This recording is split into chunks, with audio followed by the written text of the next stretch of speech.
Hello and welcome to another edition of Business Weekly on City TV with me, Pius Amihere Eduku. Coming up in this edition, at least 4,000 workers are expected to lose their jobs in the coming months due to the increased activities of illegal traders of petroleum products in the petroleum downstream sector.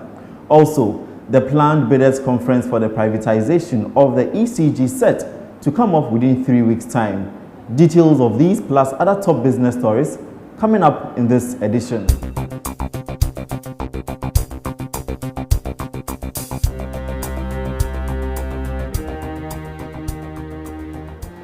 Of course, the biggest story for us this week was that 4,000 workers in the petroleum downstream sector are likely to lose their jobs within the next few months if the government fails to stop what the OMC say is the illegal sale of petroleum products in the country.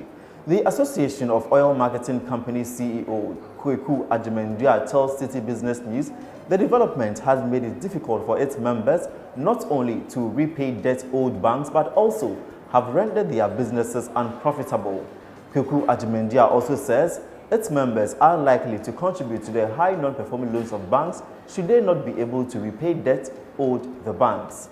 Staying with the sale of illegal products, and the General Petroleum Transport and Chemical Workers Union National Chairman Bernard Owusu tells Business Weekly Ghana's international reputation may suffer a dip as pirates may consider the country as an attractive destination to perpetrate their activities.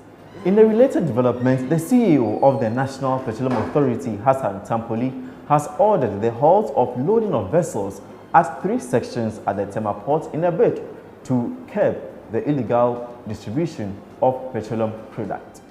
Let's now take you to the cocoa sector, where a former boss of the Securities and Exchange Commission, Dr. Edu Anani Entry, has urged management of the Cuckoo President company to reconsider its decision to delist the company from the Ghana Stock Exchange. Workers of the CPC have impressed on management to delist the company and allow government to take over completely the activities of the company. Currently, CPC is indebted to Currently, CPC is performing poorly on the Ghana Stock Exchange as it is indebted to some syndicated banks to the tune of $20 million. Dr. Edu Anani Entry explains to Business Weekly the listing of the company would rather be dire for its fortunes. Let's take you to the power sector now, and Business Weekly can confirm that the bidders conference on the private participation on the electricity company of Ghana is scheduled to come off in the next 3 weeks.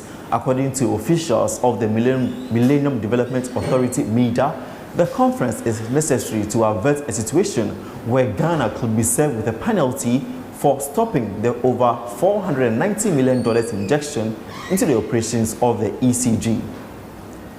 In a related development, President Nana Addo Dankwa Akufo-Addo has reiterated his government pledge to increase government participation in the ECG from the 20% agreed on by the past NDC government.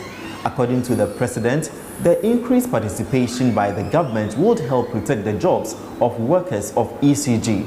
But reacting to this development, the Public Utility Workers Union (PUW) explained to Business Weekly they are disappointed for government's inability to engage them in negotiations so far.